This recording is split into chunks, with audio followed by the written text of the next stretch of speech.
If colorful leaves and the occasional snowstorm weren't a sign that summer has slipped away, daylight saving time officially ends this Sunday. At 2:00 a.m. that day, the clocks will fall back an hour, meaning brighter mornings but darker evenings for most Americans. Hawaii and Arizona don't participate in this annual ritual. Daylight saving time was first suggested by Ben Franklin, who seemed to mean it as a joke. He wrote in 1784 that Parisians' night owl ways could perhaps be cured by forcing them to live by the sun's light. Franklin suggested that cannons at sunrise might do the trick. But no one put daylight saving into place until World War I, when Germany instituted the biannual time change to save fuel for the war effort. Britain soon did the same. In 1918, when the United States joined the war, daylight saving time soon followed.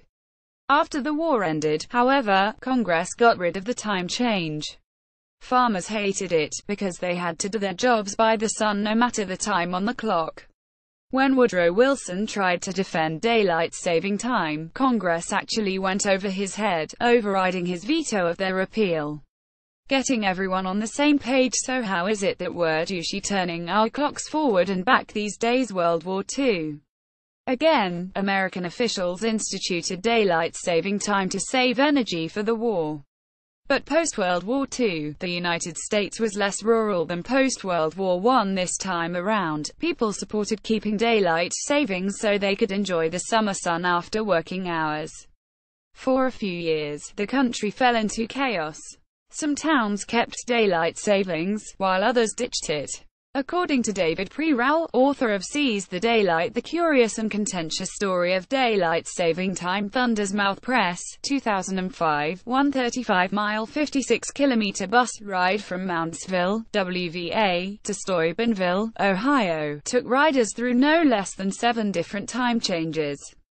So in 1966, Congress passed the Uniform Time Act, stipulating that while states were not required to implement daylight saving time, they had to choose no more patchwork time zones.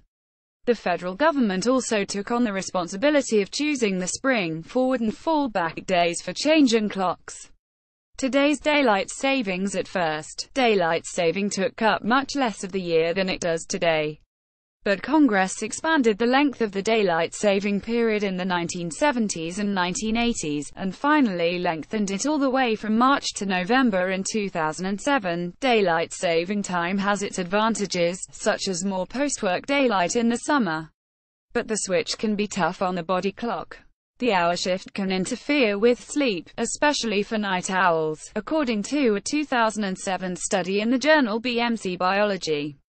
A 2008 study published in the journal BMC Physiology suggests that people who like to burn the midnight oil have the most trouble shifting forward in the spring, while early risers struggle to fall back in autumn. Hang in there, we go back to daylight saving time Sunday, March 11, 2018, about a week before spring begins.